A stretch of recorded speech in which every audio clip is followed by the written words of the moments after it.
ওকে, so আজকের class হচ্ছে different government funds. কতগুলো গভর্নমেন্ট ফান্ডস হয় এইখান থেকে কিন্তু বেশিরভাগ অনেক কোয়েশ্চেনই তোমরা পাবে এমসিকিউ তে। ঠিক আছে, গভর্নমেন্ট ফান্ডস কি ধরনের হয়, কত রকমের হয়, তার কি অ্যাপ্রুভাল আছে, কিভাবে পেমেন্ট হয় না হয়, তো ইত্যাদি এইসব জিনিসগুলো আমরা এই ক্লাসে আজকে দেখবো। ঠিক আছে, আচ্ছা দেখো এদিকে the consolidated fund of India কতগুলো ফান্ড আছে। একটা হচ্ছে consolidated fund of India, CFI বলা হয় অনেকে, অনেক সময় সিএফআই বলা হয়। আর একটা কি, আর একটা হচ্ছে কি contingency fund of India, contingency fund. আর একটা হচ্ছে কি public account.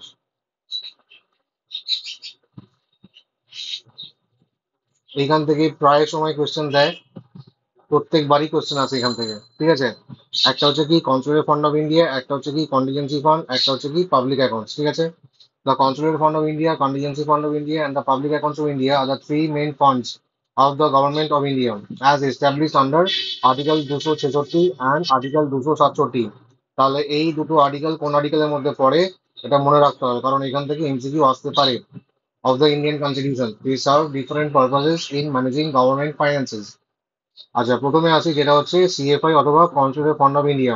Definition and constitutional basis establish under article 266 Act of the Indian Constitution.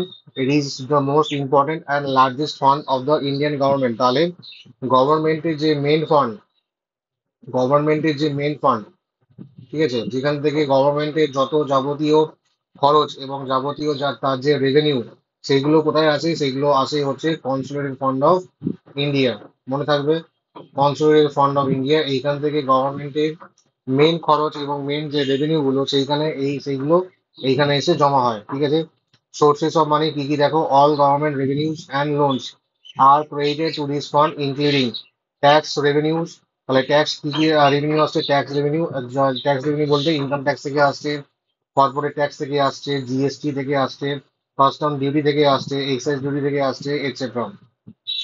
Non tax revenues, non tax revenue যেরকম ডিভিডেন্ডস ফ্রম পিএসইউ, পিএসইউ বলতে পাবলিক সেক্টর আন্ডারটেকিংস, যেরকম for example ONGC হয়ে গেল, ONGC আছে, সেল আছে, তারপরে কি আছে, এনটিপিসি আছে। তো এগুলো কি হয়, এগুলোকে বলা হয় হচ্ছে public sector undertakings. Public sector undertakings বলতে যেখানে গভর্নমেন্টের স্টেক থাকে মোর দ্যান 50%, তাই তো, সেগুলোকে বলা হয় যেখানে মোর দ্যান 50% স্টেক আছে গভর্নমেন্টের। স্টেক বলতে গভর্নমেন্ট যেখানে স্টেক হোল্ডার, ঠিক আছে, গভর্নমেন্টের যেখানে শেয়ার আছে 50%-এর বেশি, সেগুলোকে বলা হয় হচ্ছে পিএসইউ। ঠিক আছে, তাহলে এই কোম্পানি থেকে ডিভিডেন্ড যেগুলো পায় সেটা হচ্ছে নন ট্যাক্স রেভিনিউস। আর কি আছে, ফিজ, ফিজ ফর এক্সাম্পল, যেরকম ফর এক্সাম্পল মনে করো বার্থ রেজিস্ট্রেশন, ঠিক আছে, বার্থ রেজিস্ট্রেশন, তারপরে হচ্ছে ডেথ রেজিস্ট্রেশন, তারপরে হচ্ছে লাইসেন্স। লাইসেন্স বলতে আমাদের সাপোজ মনে করো আরটিও যে লাইসেন্স গুলো তৈরি করা হয় সেইগুলো, ইত্যাদি যেসব ফাইন্স থাকে সেই, বা ফাইন্স এবং ফাইন্স, তারপরে ফিজ, তারপরে পেনাল্টিজ। ঠিক আছে, এইসব গুলো কোথায় যায়, এইসব গুলো হচ্ছে নন ট্যাক্স রেভিনিউর মধ্যে। ঠিক আছে, এটা মার্কিং করে রাখছি আমি। একটা গেল ট্যাক্স রেভিনিউজ, একটা হচ্ছে নন ট্যাক্স রেভিনিউজ, আর একটা হচ্ছে কি বরোইংস। মনে থাকবে বরোইংস বলতে, বরোইংস যদি কোনো গভর্নমেন্ট যদি লোন নিয়ে থাকে তাহলে সেটা এইখানে আসবে কনসিডার ফান্ড। তাহলে loans raised by the government, both internal and external loans. ঠিক আছে, ইউসেজ, এবার এটা ইউজ কোথায় হচ্ছে, এই যে টাকাটা যে জমা পড়ছে, এই টাকাটা গভর্নমেন্ট কোথায় খরচ করছে, all government এক্সপেন্ডিচার্স except those covered by contingency fund and public accounts are made from this consolidated fund। তাহলে কন্টিজেন্সি ফান্ড থেকে কি খরচ হয়, কন্টিজেন্সি ফান্ড আমি বলেছিলাম কন্টিজেন্সি মানে কি, যেটা হচ্ছে to cover the unforeseen expenditures. Unforeseen expenditures বলতে যেগুলো হচ্ছে অ্যাক্সিডেন্টাল, অ্যাক্সিডেন্টাল খরচ, অ্যাক্সিডেন্টাল এক্সপেন্ডিচার্স। ফর এক্সাম্পল যেরকম মনে করো ফ্লাড বা হয়েছে আর্থকুয়েক, তো এইসব যাবতীয় যেসব ফর এক্সাম্পল সুনামি, এইসবের জন্য যে খরচগুলো হয় সেইগুলো কোথা থেকে আসে, সেগুলো আসে হচ্ছে কন্টিজেন্সি ফান্ড থেকে। তাহলে কন্টিজেন্সি ফান্ড এবং পাবলিক অ্যাকাউন্টস, এই এই খরচগুলো বাদ দিয়ে যেসব খরচগুলো হয়ে থাকে সেগুলো হচ্ছে আমাদের কনসিডার ফান্ড অফ ইন্ডিয়া থেকে করা হয়, আর made from the consider fund. Parliamentary approval is required for any withdrawal. ভীষণ ভীষণ ইম্পর্টেন্ট, এখানে পার্লামেন্টারি অ্যাপ্রুভাল দরকার লাগে। অনেক সময় এখান থেকে এমসিকিউ আসতে পারে যে কোন ফান্ড থেকে পার্লামেন্টারি অ্যাপ্রুভাল লাগে। ঠিক আছে, ক্লাসিফিকেশন দেখো, the expenditures from the conservative fund are mainly classified into charge expenditures. Charge বলতে what is charge expenditure আর what is voted expenditure। চার্জকে অলওয়েজ বলা হয় নন ভোটেড এক্সপেন্ডিচার্স। নন ভোটেড বলতে মানে এদের জন্য কোনো পার্লামেন্টারি কোনো অ্যাপ্রুভাল কিছু লাগে না। কি বললাম? চার্জ এক্সপেন্ডিচারের জন্য কোনো পার্লামেন্টারি অ্যাপ্রুভাল লাগে না। বা দিজ আর, এখানে দেখো কি বলেছে, these are non votable, meaning they are not subject to voting in parliament but are discussed. ঠিক আছে, ফর এক্সাম্পল যেরকম president salary and allowances, salaries of supreme court and high court জাজেস, interest payments on government borrowings, pension of retired government employees. তাহলে এইসব খরচের জন্য এখানে কোনো পার্লামেন্টারি অ্যাপ্রুভাল লাগে না, বা পার্লামেন্টে কোনো সেরকম ভাবে ভোট দেওয়া হয় না যে ভোট নিয়ে এদের এই খরচগুলো করা হবে। ঠিক আছে, এই খরচগুলো করতে গেলে কোনো অ্যাপ্রুভালের কিছু দরকার লাগে না। ঠিক আছে, তাহলে কি কি এক্সাম্পল গুলো কি কি এক্সাম্পল পড়বে, কারণ এক্সাম্পল থেকে এমসিকিউ আসতে পারে। তাহলে এক নম্বর হচ্ছে president salary, allowances, salaries of supreme court and high court জাজেস, interest payments and on government borrowings, আর হচ্ছে কি pension of retired government employees. ঠিক আছে, নেক্সট ভোটেড এক্সপেন্ডিচার্স। এবার আসছি ভোটেড এক্সপেন্ডিচার্স। ভোটেড এক্সপেন্ডিচার্স বলতে যেখানে যেই খরচগুলো করার জন্য পার্লামেন্টারি অ্যাপ্রুভাল লাগে বা পার্লামেন্টে ভোট করাতে হয়, সেই সব খরচগুলোকে বলা হয় হচ্ছে ভোটেড এক্সপেন্ডিচার্স। ঠিক আছে, ফর এক্সাম্পল কি this require approval of the parliament through the annual budget. বোঝা গেল? Includes expenses on government schemes, development projects and other operational cost.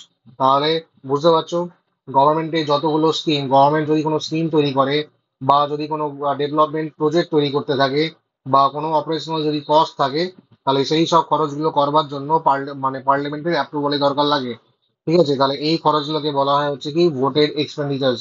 মনে থাকবে, এইগুলোকে বলা হয় হচ্ছে voted এক্সপেন্ডিচার্স, require approval of the parliament through annual budget. ঠিক আছে, আচ্ছা নেক্সট আসি যেটা হচ্ছে কন্টিজেন্সি ফান্ড। ভীষণ ইজি। কন্টিজেন্সি ফান্ড বলতে যেসব ফান্ড থেকে আমাদের আনফোর্সিন ইভেন্ট বা কোনো অ্যাক্সিডেন্টাল যে খরচগুলো হয়ে থাকে সেই খরচগুলো আমরা কন্টিজেন্সি ফান্ড থেকে আমরা প্রোভাইড করি। ঠিক আছে, ফর এক্সাম্পল হচ্ছে আর্থকুয়েক, ফ্লাড বা সুনামি বলো। ঠিক আছে, এই খরচগুলো এখান থেকে কন্টিজেন্সি ফান্ড থেকে হয়ে থাকে।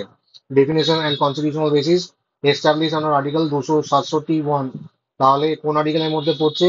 আর্টিকেল 267(1) এর মধ্যে অফ দ্য ইন্ডিয়ান কনস্টিটিউশন। মনে রাখবে, কারণ এখান থেকে এমসিকিউ গুলো আসে বারবার। It is a corpus fund kept aside for emergency or unforeseen এক্সপেন্ডিচার্স।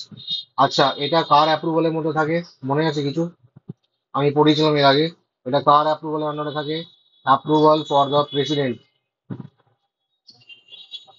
Approval of president of India অথবা গভর্নর অফ দ্য স্টেট।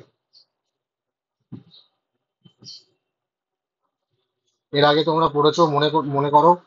ঠিক আছে, এই যে দেখো এখানে লেখাও আছে, the president of India has the authority to withdraw money from this fund for urgent and unforeseen needs. তাহলে এর অ্যাপ্রুভাল কে দেবে? অ্যাপ্রুভাল দেবে হচ্ছে প্রেসিডেন্ট অফ ইন্ডিয়া অথবা গভর্নর অফ দ্য স্টেট। স্টেটের জন্য গভর্নর, সেন্টারের জন্য হচ্ছে আমাদের প্রেসিডেন্ট। মনে রাখবে, সোর্সেস অফ মানি, এখান থেকে টাকা কি করে আসে? The contingency fund is not a revenue based fund. কি বললাম? It is not a revenue based fund, মানে এইখানে সরকারের মেন যে রেভিনিউ গুলো, এখানে কিন্তু রেভিনিউ সেইভাবে আসে না। Instead it is maintain as an imprest, a fixed amount replenished as needed. Imprest বলতে, ইমপ্রেস্ট আমরা পড়েছি ইমপ্রেস সিস্টেম অফ অ্যাকাউন্টিং, মনে পড়ছে? ইমপ্রেস সিস্টেম অফ অ্যাকাউন্টিং কোথায় পড়েছিলে মনে পড়ছে একটু? ইমপ্রেস সিস্টেম অফ অ্যাকাউন্টিং কিছু মনে আছে কারুর?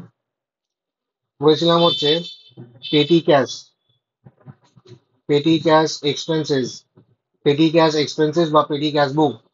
পেটি ক্যাশ বুক চ্যাপ্টারে আমরা পড়েছিলাম যে এটাকে ইমপ্রেস সিস্টেম অ্যাকাউন্টিং এ করা হয়। ইমপ্রেস সিস্টেম বলতে সাপোজ টাকাটা দিলাম, আমার একটা পেটি ক্যাশিয়ার আছে, আমার একজন পেটি ক্যাশিয়ার আছে। পেটি ক্যাশিয়ার কি করে? পেটি ক্যাশিয়ার হচ্ছে পেটি ক্যাশ এক্সপেন্স। পেটি ক্যাশ এক্সপেন্স যেরকম ফর এক্সাম্পল দুধ, চা, কফি যদি কিছু আমাদের অফিসে যদি লাগে, দুধ চা কফি চিনি এটসেট্রা, বা আরো ছোটখাটো যেসব জিনিসগুলো, আহ, সেগুলো কি করি, সেগুলো হচ্ছে পেটি ক্যাশে রেখে আমরা এক থোক টাকা দিয়ে দিই। কি বললাম, সপ্তাহ শুরুতে একটা থোক টাকা তাকে দিয়ে দেওয়া হয়। সে সাপোজ মনে করো 1000 টাকা দিয়ে দেওয়া হয়। এইবার ও কি করে, পেটি ক্যাশে কি করে, ওই 1000 টাকা থেকে ও যাবতীয় খরচগুলো করতে থাকি, এবং তার একটা হিসাব রাখে যে হ্যাঁ, 1000 টাকা নিয়েছিলাম, তার মধ্যে থেকে গোটা সপ্তাহে 700 টাকা খরচ হয়েছে, তার মধ্যে বেঁচে আছে হচ্ছে 300 টাকা।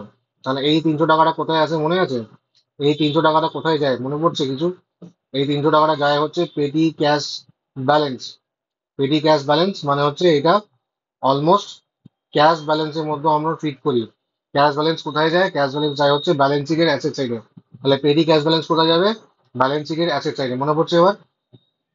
তাহলে এটাকে বলা হচ্ছে interest system of accounting. Interest system বলতে শুরুতে ঠোক টাকা দিয়ে দিলাম, সে ওইখান থেকে খরচ করবে এবং ওখান থেকে তার একটা হিসাব রাখবে। ঠিক আছে? Initially the fund was ₹50 crore, but it has been increased over time. ঠিক আছে, নেক্সট, দ্য ইউসেজ হচ্ছে কি, the president of India has the authority to withdraw money from this fund for urgent and unfortunate needs. তাহলে এর approval কে দেয়? Approval দেবে হচ্ছে president of India. বারবার বলছি, এখান থেকে কোয়েশ্চেন দেবে। After withdrawal, after withdrawal, the amount is replenished from after withdrawal, the amount is replenished from the constituted fund through parliamentary approval. তাহলে এইখান থেকে খরচ হয়ে গেলে, সাপোজ মনে করো 100 কোটি টাকা এখানে ফান্ডে জমা করা হয়েছে। ঠিক আছে? তাহলে এখান থেকে যদি টাকা শেষ হয়ে যায়, কন্টিনজেন্সি ফান্ডে যদি টাকা শেষ হয়ে যায়, তাহলে কি করা হবে? তাহলে কনস্টিটিউয়েন্ট ফান্ড থেকে টাকা আবার উইথড্র করা হবে। তো সেই উইথড্রলের জন্য কি লাগে? সেই উইথড্রলের জন্য লাগে হচ্ছে পার্লামেন্টারি অ্যাপ্রুভাল লাগে। মনে থাকবে, সেই উইথড্রলের জন্য পার্লামেন্টারি অ্যাপ্রুভালের দরকার লাগে। ঠিক আছে? নেক্সট আসি, যেটা হচ্ছে পয়েন্ট নাম্বার 3, হচ্ছে পাবলিক অ্যাকাউন্টস। পাবলিক অ্যাকাউন্টস কাকে বলে দেখো। Establish under article 266(2). বারবার মনে রাখবে 266(2). তাহলে হচ্ছে কি, তোমাদের আর্টিকেল গুলো একবার বলে দিই। তাহলে কনসুলেট ফান্ড অফ ইন্ডিয়া হচ্ছে, কনসুলেট ফান্ড অফ ইন্ডিয়া হচ্ছে 266(1). কন্টিনজেন্সি ফান্ড হচ্ছে 267, 267(1). আর হচ্ছে পাবলিক অ্যাকাউন্টস হচ্ছে আমাদের 266(2). ঠিক আছে? এই তিনটে জিনিস মনে রাখবে। আচ্ছা, established under Article 266(2) of the Indian Constitution, unlike the Constitutional Fund, this is not the fund owned by the government. তাহলে এই ফান্ডটা হচ্ছে কি, এই ফান্ডটা হচ্ছে গভর্নমেন্টের কোনো ফান্ডই নয়। It includes funds that the government holds in trust for the public. মানে এই ফান্ডটা গভর্নমেন্ট তৈরি করছে ফর পাবলিকের জন্য। পাবলিকের জন্য, পাবলিকের যে টাকা জমা নেওয়ার জন্য, সেই সেই টাকা নেওয়ার জন্য কি তৈরি করা হচ্ছে? পাবলিক অ্যাকাউন্ট তৈরি করছে। তাহলে গভর্নমেন্ট একটা নতুন করে ফান্ড তৈরি করছে for depositing public money. For example কি?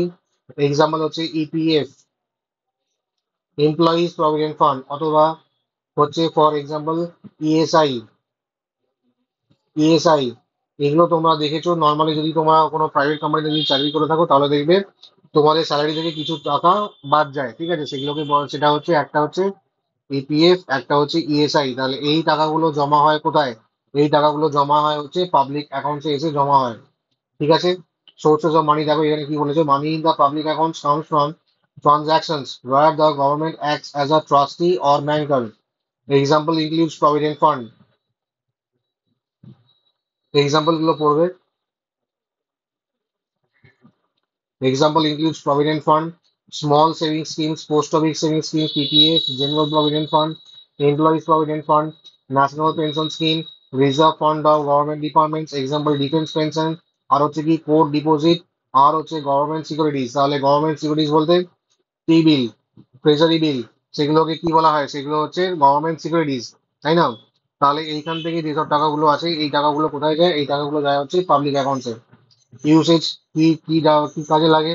The government cannot use this money for its regular expense. তাহলে কি বললাম? গভর্নমেন্ট এই টাকা নিজের খরচের জন্য ইউটিলাইজ করতে পারবে না। It must return this amounts when required by the rightful owner. তাহলে রাইটফুল ওনার বলতে পাবলিক।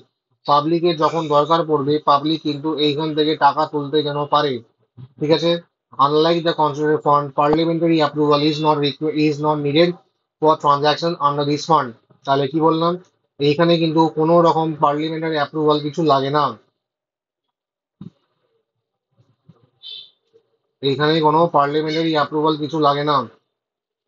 তাহলে মনে রাখবে, parliamentary approval is not required. আচ্ছা, প্রত্যেকটা ডিফারেন্স আমি লিখে দিয়েছি এখানে, কনসোলিডেটেড ফান্ড হচ্ছে কন্টিনজেন্সি ফান্ড আর পাবলিক অ্যাকাউন্টস, এদের যে মেন ডিফারেন্স আমি এখানে লিখে দিয়েছি।